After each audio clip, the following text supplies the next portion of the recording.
마태복음 18장 15절에서 18절까지 우리 다 찾았으면 다 같이 한 목소리로 합독합니다. 시작.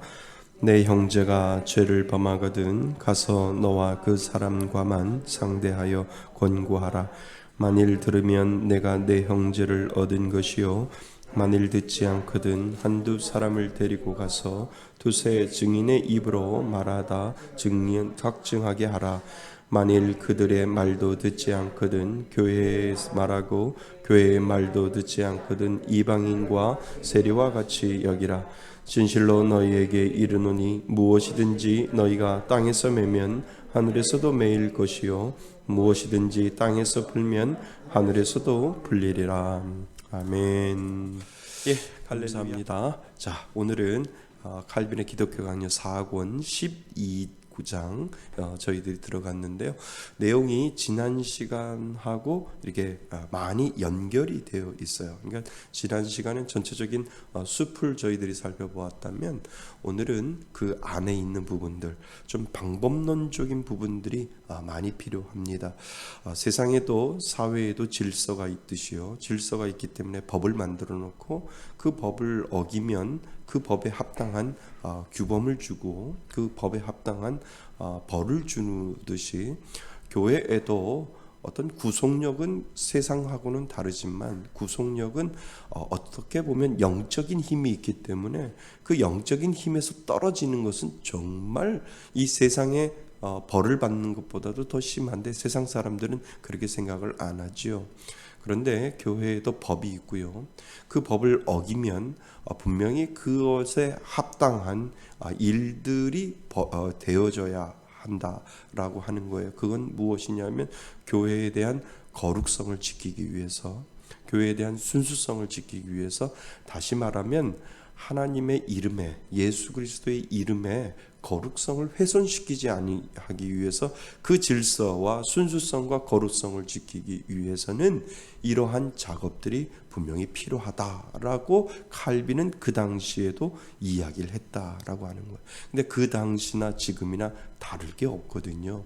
지금도 참 교회 알기를 우습게 아는 목회자부터 시작해서 모든 성도들이 많이 있는데 이것을 어떻게 교회가 법을 가지고 질서를 가지고 교회의 순수성과 거룩성을 지켜나가느냐, 이것도 교회가 가지고 있는 숙제 중에 하나입니다. 그런데요, 그것을 지켜나가는 교회가 더 견고하게 든든하게 서 나갈 수 있다라고 하는 거예요. 교회에 질서가 없고 규범이 없고 법이 없으면 모든 일들이 제대로 되어지지 않는다는 거예요. 그래서 장로교회는 장로회가 아주 장로회가 되게 중요해요. 모든 것들을 거기서 결정을 해서 그것을 통해서 교회의 질서를 잡고 거룩성을 잡아가는데 장로회의의 가장 그 회장 역할을 당회장이라고 하죠. 당회의 장입니다. 당회의 장은 담임 목사가 맡고 그리고 장로님들이 맡는데 이분들이 기도하지 아니하고 이분들이 부패하면 교회는 썩을 수밖에 없어요. 왜요? 모든 결정권은 당회에서 이루어지는데 이 당회에서 기도하지 아니하고 하나님의 거룩성을 지키지 아니하고 당파 싸움을 하고 거기에서 분쟁이 일어나면 교회는 썩을 수밖에 없다라고 하는. 그래서 교회가 교회를 위해서 기도할 때, 성도가 교회를 위해서 기도할 때 담임 목사의 결정에 따라 올바른 결정을 하고 바른 결정을 할 수 있게 해달라고 기도하셔야 하고요. 장로회의가 올바른 결정을 하고 부패하지 아니하고 썩지 아니하도록 하나님께서 지켜달라고 기도해야 하는 이유가 거기에 있다는 거죠. 그래서 교회를 위해서 기도할 때 특별히 모든 결정을 담임 목사가 아닌데 하나님 인간적인 생각 배제하시고 하나님 담임 목사님이 결정할 때마다 성령의 감동을 주셔서 바른 결정하게 해달라고 기도하셔야 된다는 거죠. 그러니까 제가 교회에 이렇게 나와 있어도 하루에도 몇 번 결정을 하거든요. 크고 작은 많은 결정들이 있는데 이 결정들을 잘못하면 또다시 백하고 이 결정들이 잘하면 교회가 또 앞으로 나아갈 수 있고 이러한 결정들을 순간순간 할 때마다 하나님 지혜를 주시고 성령의 감동을 주셔서 그 성령의 인도하심과 순종하심으로 살게 해달라고 저를 위해서도 그렇게 기도해 주셔야 된다는 거죠. 제가 획가닥하면 교회는 반대로 갈 수 있어요. 그러니까 그것을 위해서 여러분들이 기도를 해 주셔야 되는 거죠. 자, 그래서요 오늘은 교회의 권징을 다시 한번 지난 시간을 생각을 하면서 좀 더 구체적으로 저희들이 들어가면서 생각해 보려고 합니다. 자, 교회의 권징입니다. 성경 구절은 지난번 마태복음 18장 15절에서 18절 같은 구절입니다.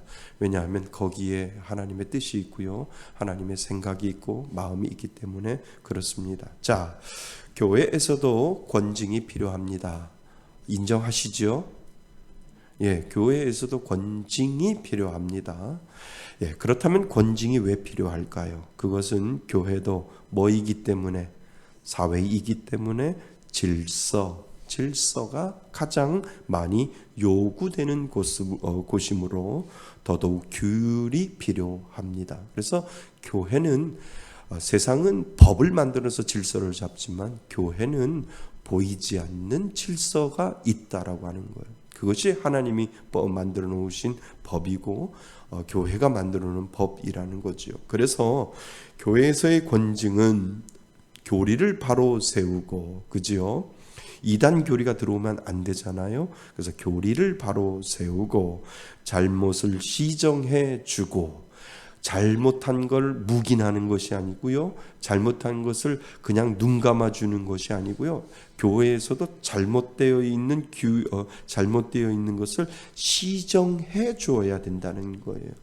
그러니까 용서해 주지요? 아니, 잘못한 것을 지적하고 지정해 주고 그 다음에 그 잘못한 것을 시정해 놓고 용서해 주는 거예요.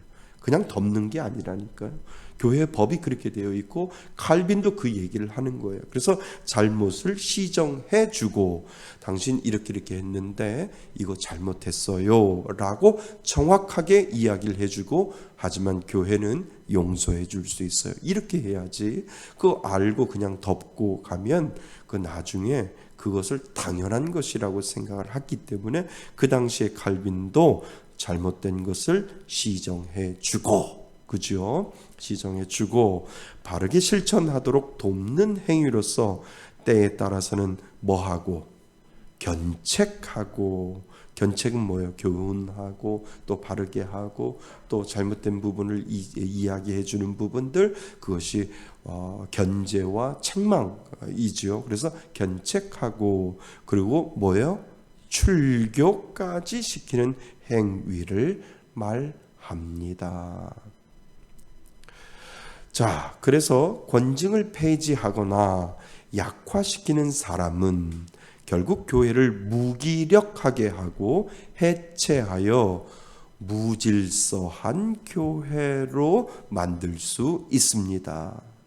그러니까 권징이 없거나, 교회가 권징이 없고 물에 물 탄 듯 술에 술 탄 듯 이런 말 하잖아요. 그것처럼 교회가 들어오면 그만, 나가도 그만이라고 한다면 저 교회는 질서가 없구나, 무질서하구나 라고 한다면 교회를 더욱더 약화시킬 수 있는 지름길을 만들어 놓는 것이다 라고 칼빈이 그렇게 이야기를 한다는 거죠. 그래서 결국 교회를 무기력하게 하고 해체하여 무질서한 교회로 만들 수 있습니다. 따라서 권징은 예수 그리스도의 교훈을 반대하는 사람들을 뭐하고? 억제하는 거예요. 교회 와서 예수 그리스도의 그 일을 반대하는 사람들은 아닙니다. 그건 아닙니다. 그건 아니지요. 그거는 하나님의 방법이 아닙니다 라고 정확하게 이야기를 해 주어야 된다는 겁니다. 그래서 예수 그리스도의 교훈을 반대하는 사람을 억제합니다. 마치 교훈을 거슬러 날뛰는 사람을 뭐하고? 억제하고, 그리고 길들이는 굴레와 같습니다. 영적으로 나태한 사람들을 도전하고 타락에 빠진 사람을 사랑으로 때리는 아버지의 매와 같이 징벌하는 방법이 바로 교회 안에 있다라고 하는 거죠. 지금은 교회는 권징이 없어요. 단지 뭐만 있어요? 말씀으로 교훈하는 것밖에 없어요. 그러니까 말씀으로 교훈을 해도요, 오늘따라 왜 저 목사님이 왜 내 얘기를 하지? 이런 얘기를 하잖아요. 그리고 나서 뭐예요? 나 그럼 교회 안 가? 왜 자꾸 가면 왜 이렇게 내 마음을 후려파는 얘기만 하지? 누구한테 누구 얘기 들었는가 봐. 그러면서 나 안 가. 끝나는 거예요. 그러니까 권징이 없는 거예요. 권징하려고 하면 벌써 우리 교회 교인이 아니라니까요. 근데 나 그 교회 안 가. 나 그 교회 안 가면 그 교회는 교인 아니지. 그러면서도 발언권은 가지고 있다라고 하는 거예요. 그러니까 참 무서운 거예요. 무서운 거죠. 나한테 기회만 주면 교회에서 들어와서 뭔가 발언을 하고 싶은데 교회에서 뭔가 징계를 하려고 하면 나 그 교회 안 간다니까 이렇게 된다니까요. 그게 참 애매하고 그게 참 무서운 것이죠. 그러니까 그게 사람이 가지고 있는 부패의 본성이다라고 하는 것을 우리들에게 이야기를 해주고 있다는 것. 어찌 됐든 교회는 그러한 부분에 대해서 정확하게 그 용서를 기반으로 해서 회개를 기반으로 해서 그분은 어떠한 상태인지를 정확하게 파악을 해놓고 정확하게 그 부분에 대해서 규정을 해놓고 그 부분에 대해서 이야기할 수 있는 것을 분명히 가지고 있어야 된다라고 하는 것을 우리들에게 가르쳐주고 있는데 칼빈도 그 당시에 그렇게 이야기를 해놓고 있다는 겁니다. 자, 우리 한번 구체적으로 들어갈까요? 권징에는 몇 단계? 4단계가 있는데 이거 성경 그대로 있는 거예요. 마태복음 18장 우리가 읽었던 15절 18절에 보면 권징에 대한 4단계. 그러니까 어떤 사람이 잘못을 했어요. 잘못을 했는데 순서가 있다라고 하는 거예요. 그 순서가 뭐라고요? 성경적이라는 거예요. 어떤 사람이 정말 잘못을 했어요. 잘못을 했으면 그 잘못한 것에 대해서 순서가 바뀌어도 안 되고 그 순서대로 성경적인 것대로 그대로 해야 이것이 바로 건강한 권징이다라고 하는 것을 성경에서 가르쳐주고 있다는 거죠. 자, 들어가 보겠습니다. 이 4단계는 마태복음 18장 15절 18절에 있어요. 첫 번째 단계는 개인적인 충고예요. 개인적인 충고라니까요. 예를 들어서 이거는 실질적으로 있는 거예요. 예를 들어서 파주 무슨 공원 있잖아요. 평화공원? 파주 평화공원을 이렇게 버스를 어르신들, 권사님들을 모시고 우리 구역 예배 드렸으니까 우리 어르신들 모시고 파주에 우리 어르신들 콧바람 좀 쐬러 파주에 모시고 우리 잠깐 놀러 갔다 올게요. 그래서 어르신 권사님들, 나이 드신 권사님들 다 태우고 파주에 평화공원에 딱 들어가서 주차를 했어요. 그런데 낯익은 권사님이 있어요. 낯익은 집사님이 있는데 저 남자 집사님, 저 여자 권사님이 왜 지금 이 시간에 왜 저기에 있지?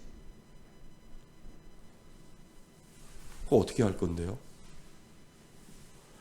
이게 비일비재하다니까요. 이런 것들이. 아니 지금 저 남자 집사님은 지금 회사에서 일할 시간이고 저 권사님은 지금 집에 있어야 될 시간인데 왜 저분이 둘이 저기 평화공원에 와 있지? 비일비재하다는 거예요. 근데 이런 걸 어떻게 할 것이냐라고 할 때 성경적인 근거를 가지고 그대로 하는 거예요. 첫 번째는 뭐예요? 개인적인 충고를 들어가야 되는 거예요.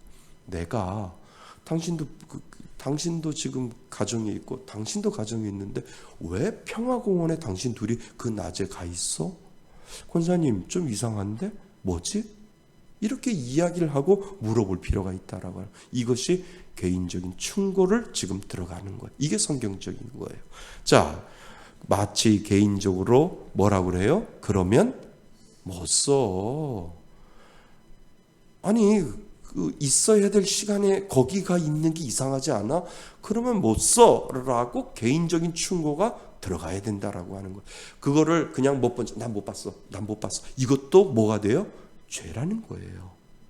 성경은 마태복음 18장 15절 18절에서 그렇게 이야기하지 아니하고 개인적인 충고를 들어가야 된다라고 하는, 다른 사람한테 얘기하라는 말 아니에요. 개인적인 충고를 들어가라는 거예요. 보세요. 그러면 못 써라고 말하는 것처럼 목사와 장로는 이 일을 수행할 때에 항상 깨어 있어야 합니다. 자, 그래서요, 첫 번째는 개인적인 충고가 들어가 있어야 되고요. 교인의 의무를 기꺼이 다하지 않거나 덕스럽지 못한 행동이나 비난받을 만한 행동을 했을 때 그에게 뭐 해야 한다고요? 충고해야 내가 죄를 안 짓는 거라니까요. 성경적인 그대로 이야기를 하는 거예요. 이때 충고하는 일은 목사와 장로들이 시행해야 합니다 라고 할 때, 이거는 목사와 장로한테 알리는 것이 알리는 의무도 있겠지만, 충고를 할 때 개인적으로 내가 저 사람하고 개인적으로 알 때 충고를 할 수 있지만, 내가 저 사람을 충고할 때 문제가 발생할 때는 발생할 수 있다라고 생각한다면, 그때는 목사와 그리고 장로님한테 이야기를 해서 제가 충고를 해드리려고 하는데 이것이 충고가 되지 않을 것 같고 상처가 되거나 문제가 일어날 것 같은데 목사님, 장로님 이 부분을 해결을 해주세요 라고 할 때, 목사님이 들었거나 장로님 중에 한 분이 들었거나 라고 할 때 이것을 공적으로 만들어 놓는 것이 아니라 개인적으로 장로님이 들었거나 개인적으로 목사님이 들었을 때 개인적으로 충고를 이야기를 하는 거예요. 이것이 성경적인 근거를 우리들에게 이야기를 해주고 있다는 거죠. 자, 그래서 이때 충고하는 일은 목사나 장로들이 시행해야 합니다. 칼빈이 그때 그 당시에 그렇게 이야기를 했다는 거예요. 정말 내가 친구면 내가 이야기를 해줄 수 있는데, 내가 잘못 이야기해서 상처받으면 목사와 장로님한테 개인적으로 이야기를 하고 개인적으로 충고를 해달라고 이야기를 해줘야 된다는 거예요. 자, 왜냐하면 처음에는 설교와 일반적인 가르침의 교훈이 효과가 없을 때 각 가정에 다니면서 경고하고 충고하는 것이 뭐와? 목사와 또 누구와? 장로들의 의미이기 때문입니다. 그래서 어떤 집사님이 그것을 봤다, 예를 들어서 그를 봤다라고 할 때 개인적으로 장로님을 찾아거나 개인적으로 목사님을 찾아가서 제가 이렇게 봤는데 어떻게 해야 하나요? 라고 하면 그 이야기를 들은 장로님과 그 이야기를 들은 목사님은 그 집을 찾아가셔야 되는 거예요. 제가 이렇게 해서 봤다라고 이야기를 하는데 어떻게 된 것입니까? 이거는 하나님이 기뻐하시는 일이 아닌데요. 그리고 이 집을 찾아갔으면 이 집을 찾아가서 그분한테 이야기를 해줘야, 개인적인 충고를 해줘서, 아니에요, 일할 시간에 각 가정이 있는데 두 분이 왜 평화공원에 가서 만나서 이런 일을 합니까? 아니에요. 부부끼리 만나셔야지요 라고 이야기를 하고 충고를 정확하게 해 주어야 된다는 거예요. 자, 두 번째 단계, 이것도 성경적인 거죠. 두 번째 단계는 대상자가 이런 충고를 고집스럽게 뭐하거나, 거부하잖아요. 거부할 수도 있잖아요. 거부하거나 잘못에 대해서 인정하지 아니하고 고집스럽게 자기 주장만 내세우면, 그래서 충고를 멸시하는 태도를 보일 때에는 증인들 앞에서 두 번째로 충고하는 것입니다.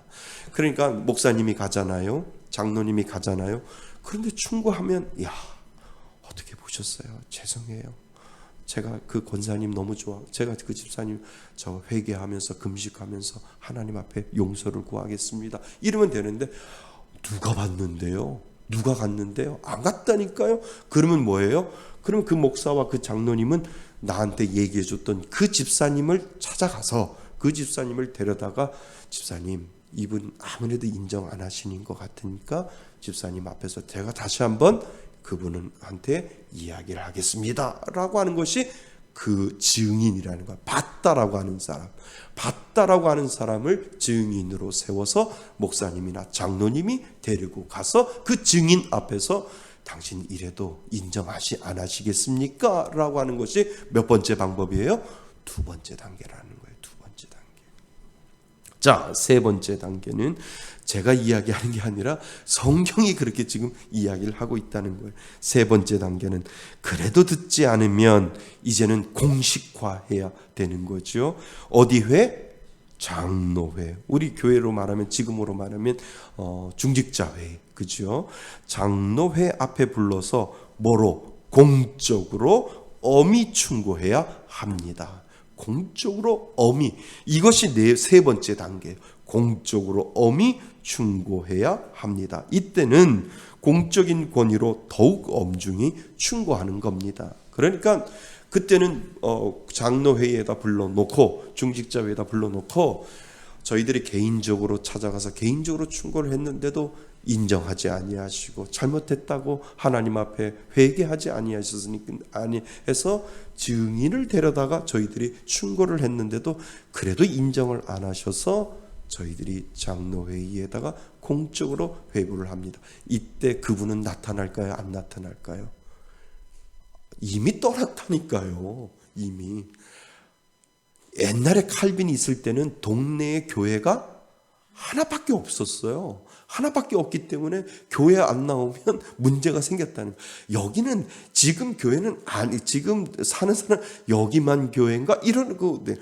장로회의에 나오십시오. 그러면 안 나온다니까요. 나 그 교회 떠났다니까, 이런 얘기 한다니까요.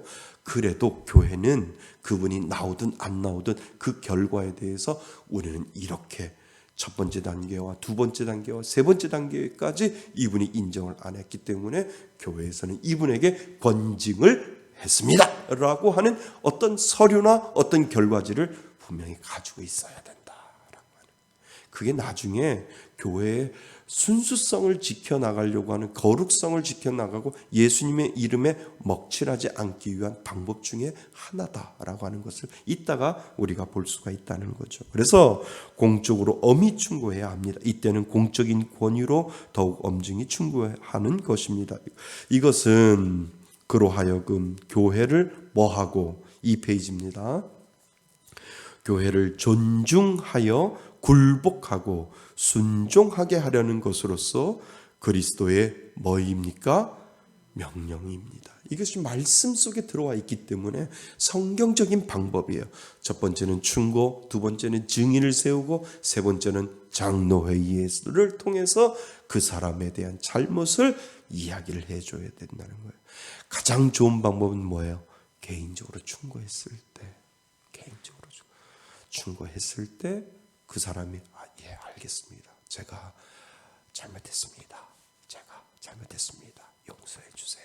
제가 하나님 앞에 회개하면서 기도하게. 이게 가장 좋은 방법. 그런데 사람들은 본심이 10명 중에 몇 명?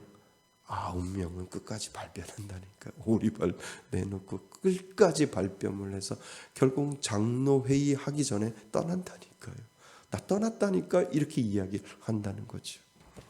자, 하여튼 어찌되겠든 이게 성경적인 방법은 이렇다는 거죠. 만약 그가 교회를 존중해서 그 충고를 받아들이면 괜찮지만, 그런데도 계속해서 잘못을 뉘우치지 아니하고 악한 행동 안에 머물러 더욱 상황을 뭐하게? 악하게 죄를 짓는 경우가 있습니다. 이때는 교회를 경멸하는 자로 인정하여 그를 신자의 공동체에서 제외시켜야 된다는 거예요. 누구를 위해서? 그 사람을 위해서? 아니에요. 교회를 지키기 위해서. 보세요. 자기가 이렇게 잘못해놓고 자꾸 다른 초점을 맞추는 거예요. 교회가 이상해. 목사님이 되게 이상해. 우리 장로님이, 어느 장로님이 되게 이상해. 문제는 자기한테 있는데 그거를 무마시키기 위해서 자꾸 뒤엎어가지고 포장을 씌우려고 하면서 교회의 문제를 드러내고 사람들을 이간시키고 하는 모든 일들을 할 때, 그때 그 사람이 더욱더 악해지려고 하는 그 모습을 보면 볼수록 무엇이라 하냐면 그 교회의 공동체를 지키기 위해서 그 사람을 제외시켜야 된다는. 교회 나오지 마세요. 회개하실 때까지 교회 나오시면 안 됩니다. 우리 교회 성도님들 만나지 마세요. 회개하실 때까지 만나지 마셔야 됩니다. 전화하지 마세요. 회개하고 회개하고 돌아오실 때까지 전화하지 마셔야 되고, 혹 교회 나오시더라도 성찬식 참여할 수 없습니다 라고까지 이야기를 해 주어야 된다는 거죠. 그 말 하기 전에 안 나온다니까요. 그 말 하기 전에 다 떠났다니까. 그러니까 교회는 그렇든 아니든 서류적으로도 그것을 해결해 놓고 있어야 된다는 거예요. 왜냐하면 이따가 그 부분이 나옵니다. 그래서 이때는 교회를 경멸한 자로 인정하여 그의 신자의 공동체에서 제외시키는 겁니다. 왜 제외시킨다고요? 누구를 지키기 위해서? 그 교회의 공동체를 지키기 위해서.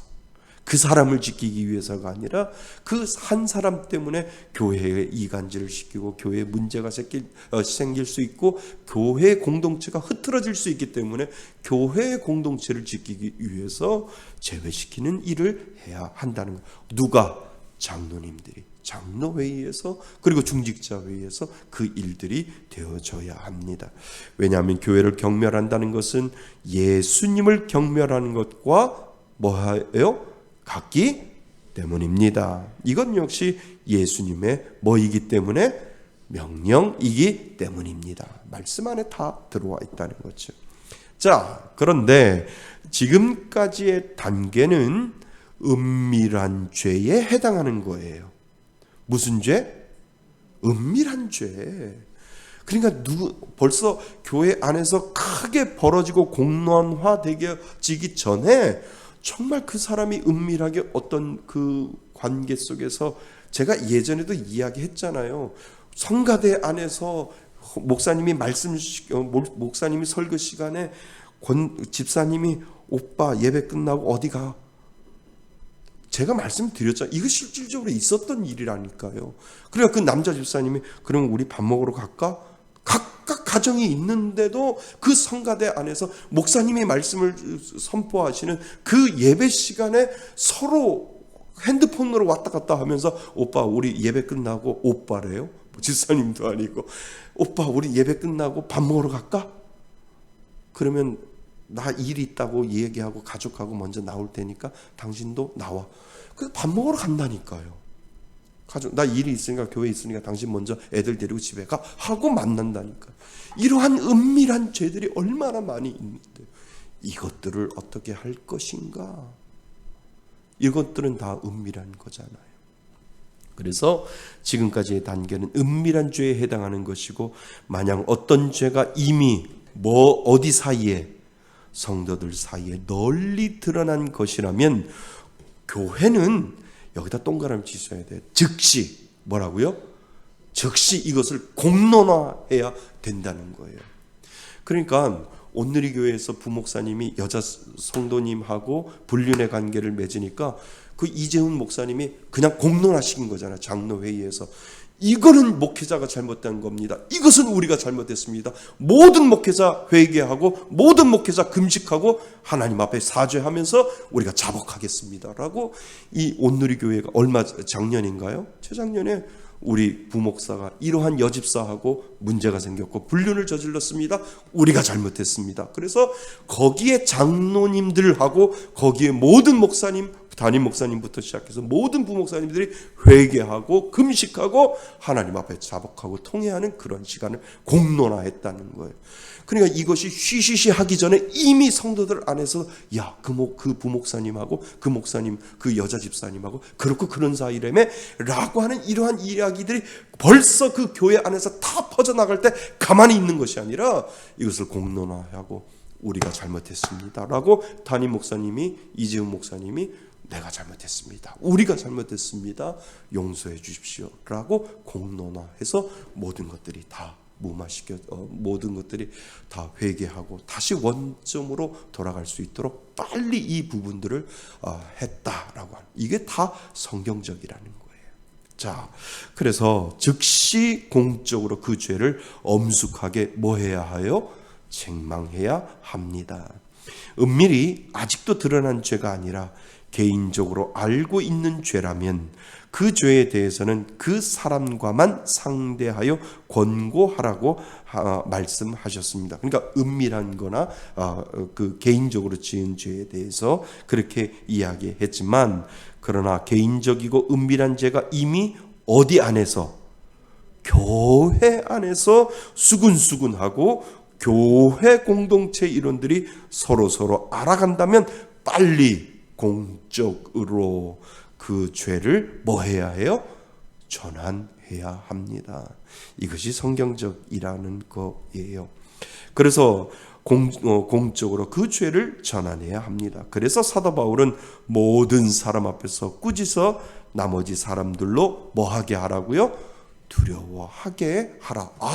저렇게 하면 안 되는구나. 저렇게 하면은 정말 창피하게 하나님이 창피하도록 만들어 놓는구나라고 하는 것을 그 공적으로 오픈을 시켜서 모든 일들이 되어질 수 있도록 그렇게 하라라고 칼빈도 그렇게 이야기를 하고 성경도 그렇게 이야기를 해주고 있다는 거죠. 자, 그 예를 성경에서 찾아봅니다. 그 예가 분명 성경에도 나옵니다. 베드로가 범죄하여 공동체에 영향을 미쳤을 때, 이건 무슨 내용인 줄 아세요?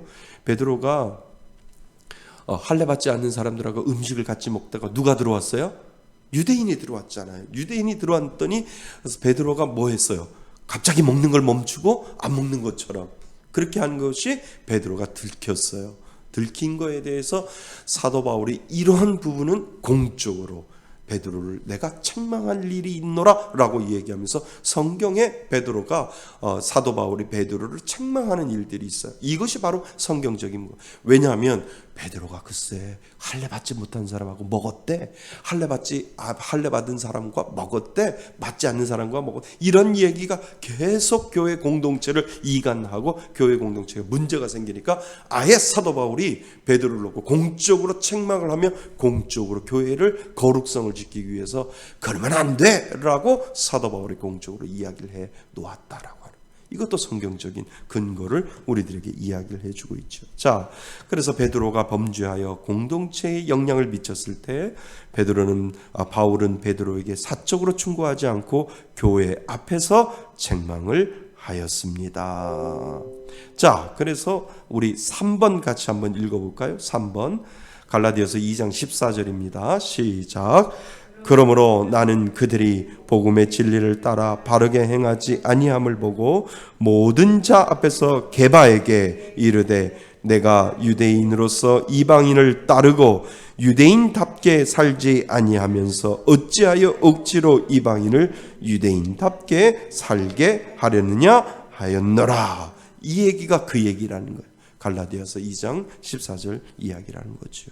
그러니까 교회가 쉽게 그 공동체에서 수근수근거리고 이것이 벌써 공론화되어지면 빨리 공적으로 전환해서 이것은 우리가 잘했습니다, 이것은 우리가 잘못했습니다, 그러한 공동체를 지키기 위해서 이 일이 필요하다라고 사도 바울도 성경을 통해서 베드로를 통해서 우리들에게 가르쳐주고 있다라고 하는 겁니다.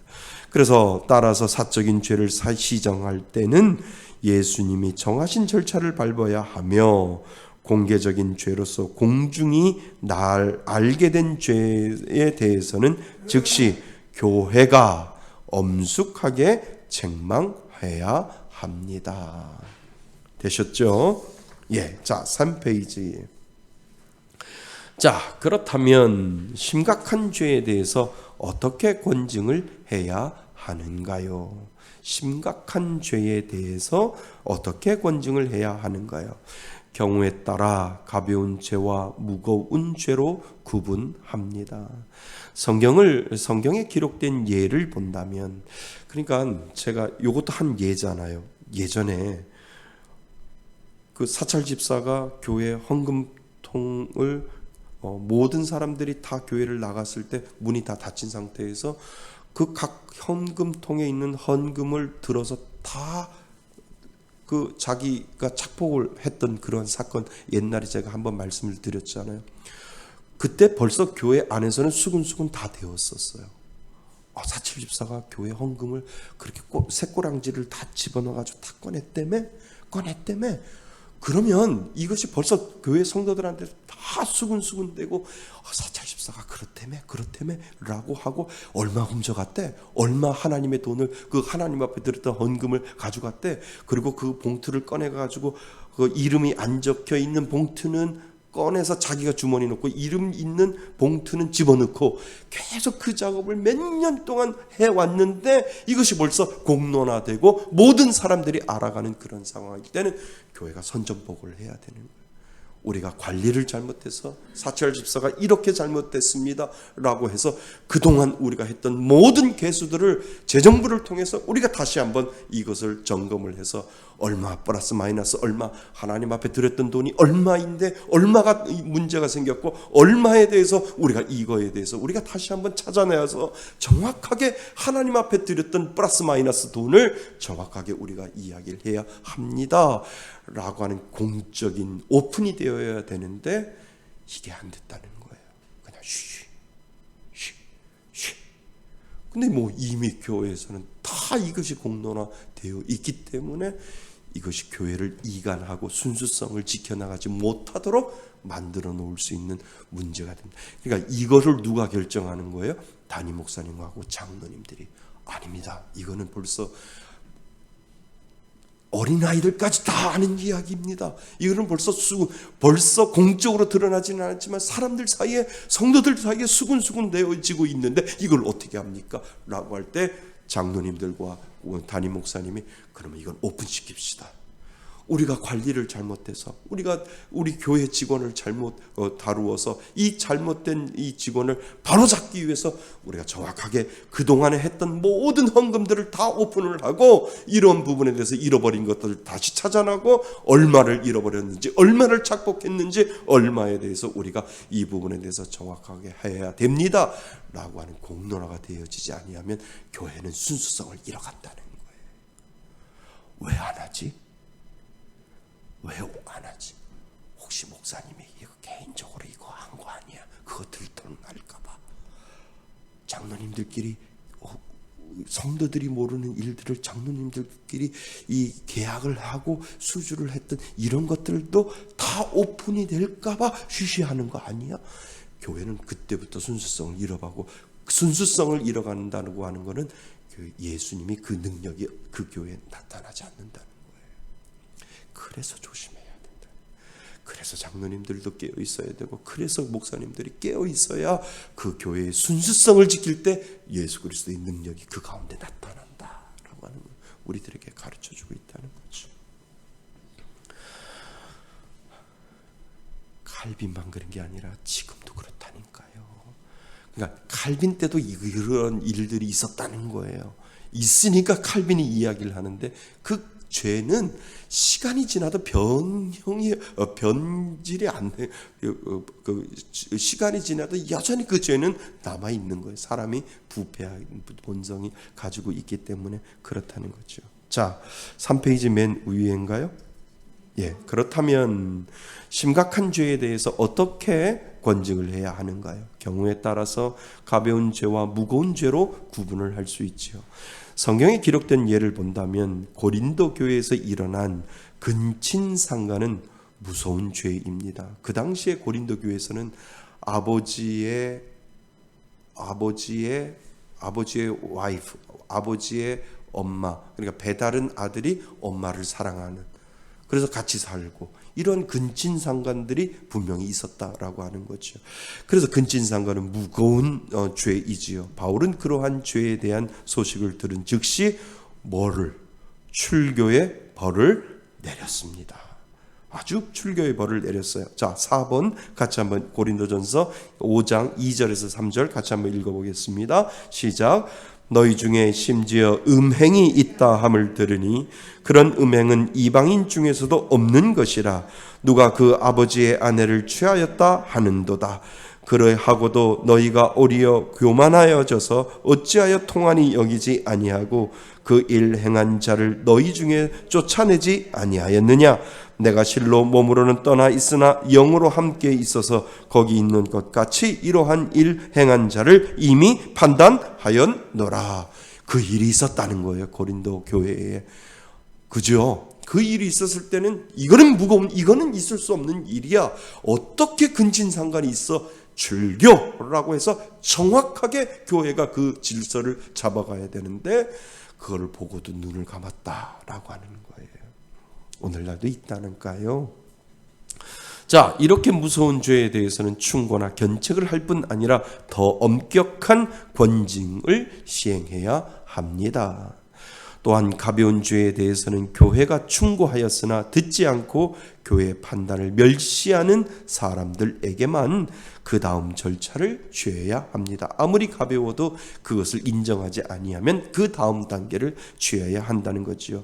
이와 같이 무거운 죄에 대해서 엄격하게 권징을 시행하는 것은 교회의 거룩성을 지키고, 거기다 밑줄을 치세요. 교회의 뭐를 지키고요? 거룩성을 지키고 질서를 세워 가도록 해야 합니다. 이런 부분에 대해서는 엄격한 잣대가 필요하지요. 그렇지요? 그래서 교회는 무거운 죄와 가벼운 죄를 나누었고요. 무거운 죄에 대해서는 당장 이거는 있을 수 없는 일이야 라고 한다면 당장 출교를 명할 수 있는 그러한 권한을, 그 사람이 교회를 안 나오더라도 당신은 우리 교회에 나오든 안 나오든 우리 교회에서는 출교야 라고 하는 그러한 공고를 내어야 된다라고 하는 거예요. 가벼운 죄에 대해서는 회개할 때까지 기다려도 그것을 회개하지 아니하면 그 사람에 대해서 그 다음 절차를 취하는 거죠. 자, 그래서 권징에 세 가지 목적이 있어요. 목적이요. 우리 교회가 권징을 하는, 교회 공동체가 권징을 하는 궁극적인 목적이 있는데 이 목적을 잃어버리면 안 된다라고 하는 거죠. 첫째는 추악하고 부끄러운 생활을 하는 사람들에게서 그리스도인이라는 이름을 빼앗으려는 것입니다. 이것이 목적이에요. 당신이 정말 구원받은 사람이야? 당신이 정말 예수 믿는 사람이야? 예수 믿는 사람이라고 한다면 당신 그럴 수 없어. 당신은 지금 그리스도인이 아니야 라고 해서 그 사람이 그냥 당신이 집사야? 당신이 권사야? 당신이 장로야? 당신이 목사야? 라고 하는 그 직함을 빼앗기 위해서 그렇다는 거예요. 그 직함 때문에 교회 공동체를 더럽게 만들고 결국은 누구의 이름을? 예수 그리스도, 하나님의 이름을 정말 더럽히게 만들어 놓기 때문에 이 권징을 하는 세 가지 목적 중에 첫 번째는 무엇이냐면 추악하고 부끄러운 생활을 하는 사람들에게서 그리스도인이라는 이름을 빼앗으려는 것입니다. 그들 때문에 교회가 마치 악하고 타락한 사람들의 뭐로 보일 수 있어요? 단체로 보일 수 있어요. 그래서 정확하게 임직을 받잖아요. 목사님도 그렇지만 장로님도 그렇지만 권사님도 그렇지만 처음에는 누구누구 집사님이 누구누구 권사 직분 받았습니다. 누구누구 집사님이 무슨 안수 집사가 되어, 아니에요.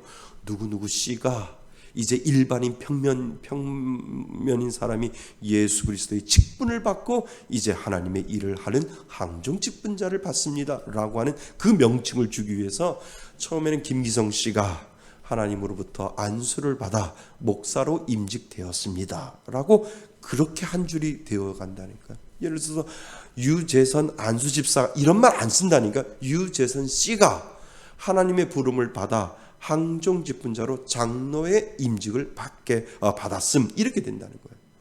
김희숙 씨가 이렇게 된다는 거예요. 이게 무엇이냐면 나는 평범한 사람이지만 이제 하나님으로부터 일을 하기 위하여 직분을 받은 직분자입니다 라고 하는 그 소명, 그 콜링, 그 부르심에 대해서 내가 순응하고 순종하면서 하나님의 일을 하겠다라고 하는 의미가 그 가운데 있다라고 하는 거예요. 저는 이게 성경적이라는 거라고 봐요. 맞아요. 제가 목사 안수 받을 때도 김기성 씨라고 그랬어요. 김기성 씨가 이제 하나님으로부터 안수를 받아 김기성 목사가 되었습니다. 선포합니다. 이렇게 이야기를 하듯이 똑같이 장로님들 직분 임명할 때도 그렇게 되는 거고요. 권사님들도 그렇고 모든 환경 직분자는 그 씨에서 이제 하나님의 직분 이름을 받게 돼. 그런데 그 이름의 역할을 하지 못했을 때는 그 이름을 빼앗아 버려야 되는 거예요. 그리스도인이라고 하는 이름을 빼앗아 버리는 이유가 거기에 있다는 거죠.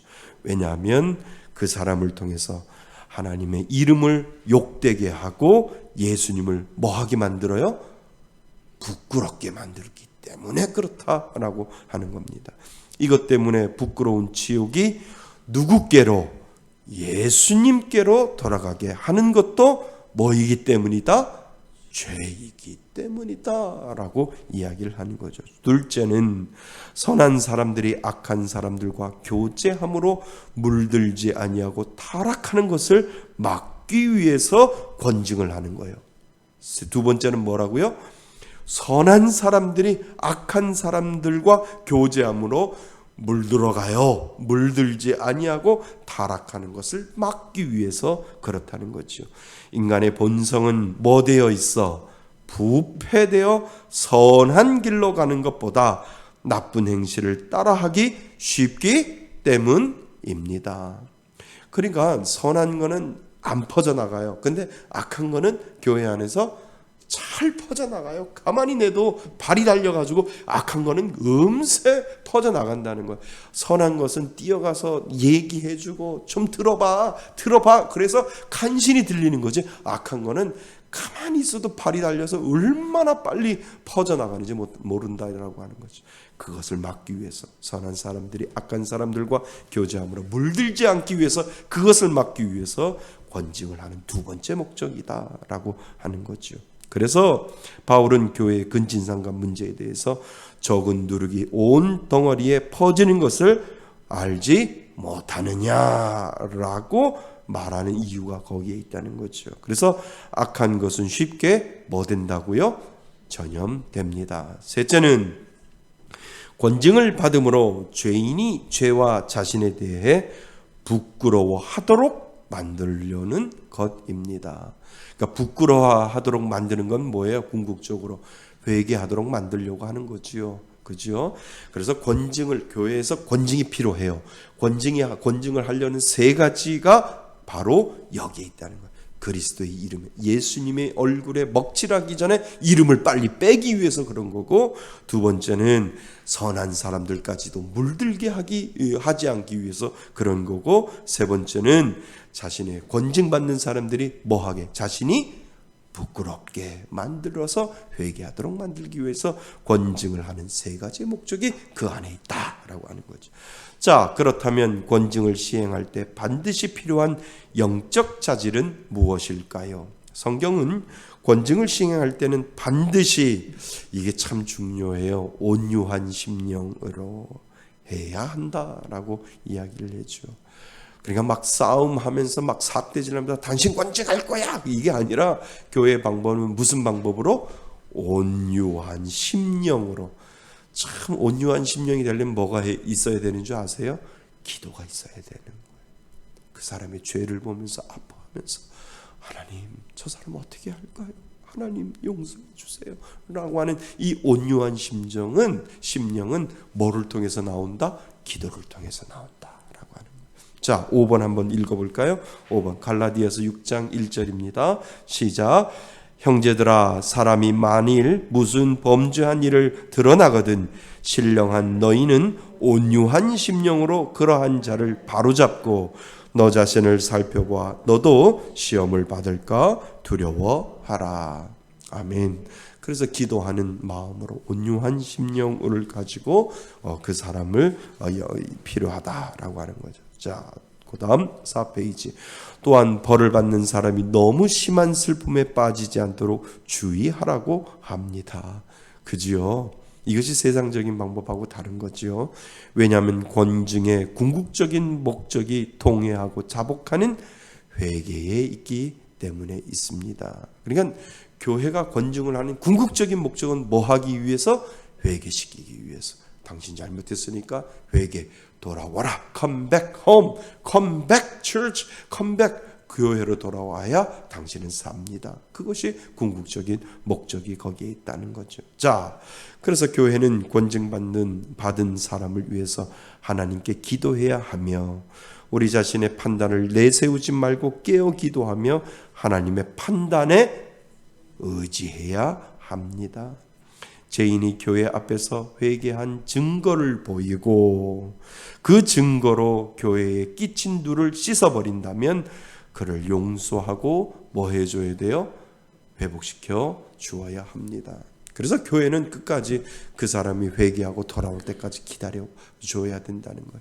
그래도 아니면 그때는 출교를 하지만 출교했다 할지라도 회개하고 회개한 증거가 보이면 그 사람이 돌아오겠다라고 한다면 그 사람을 받아주는 것이 교회의 역할이다라고 하는 거예요. 그렇다면 마지막으로 회개하지 않는 경우의 출교는 어떠한 의미를 가질까요? 회개하지 않은 경우의 출교는 어떠한 의미를 가질까요? 교회는 회개를 거부하는 사람을 뭐 해야 해요? 출교해야 합니다.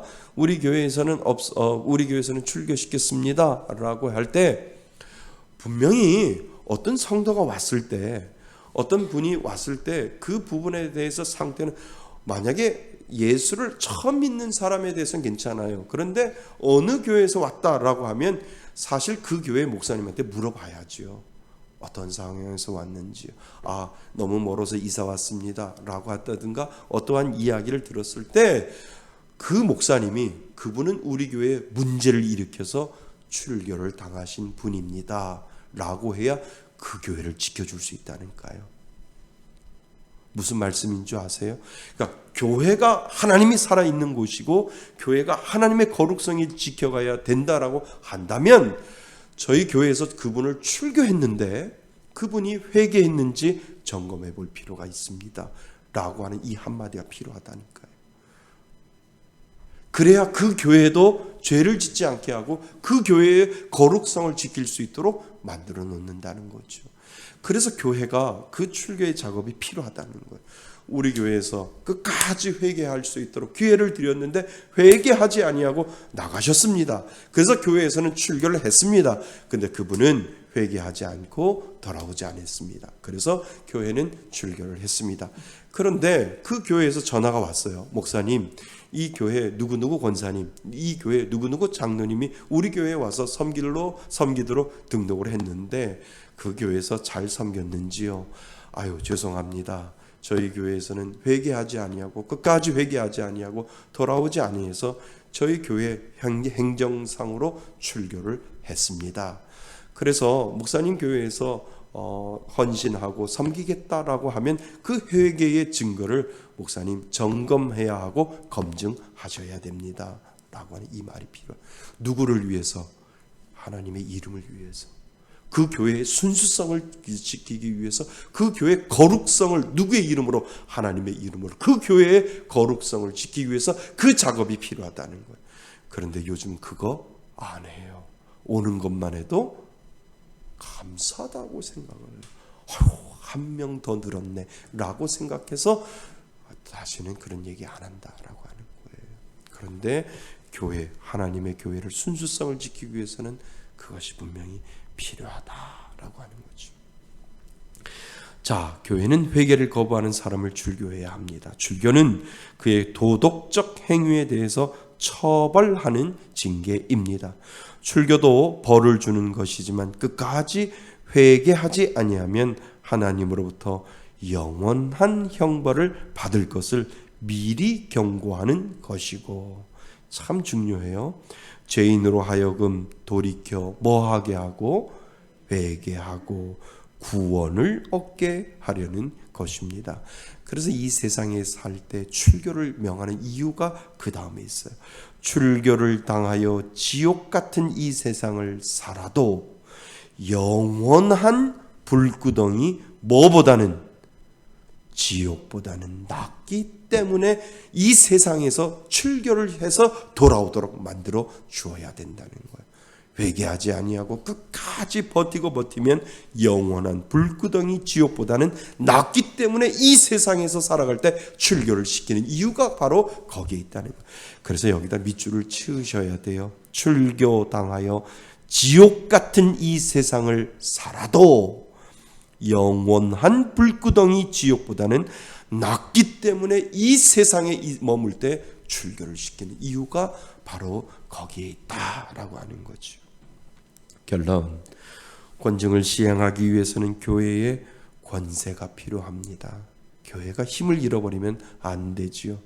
참 중요한데 요즘 교회가 그 권세를 잃어버렸어요. 누구부터 타락했기 때문에. 목회자부터 자꾸 타락해야 돼서 하나님 앞에 부르심을 받은 목회자들이 부르심을 받지 않은 사람들이 목회를 하다 보니까 거기에서 타락하다 보니까 교회의 권세를 잃어버린 거죠. 교회가 권징을 하는 목적은 스스로 예수를 믿는다고 하면서도 죄악된 삶을 사는 사람을 꾸짖고, 그리고 예수님의 선한 이름이 모욕당하지 않게 하려는 것이고, 또한 악한 사람들로부터 교회가 부패되지 않고 선한 그리스도인들을 보호하려는 것도 있습니다.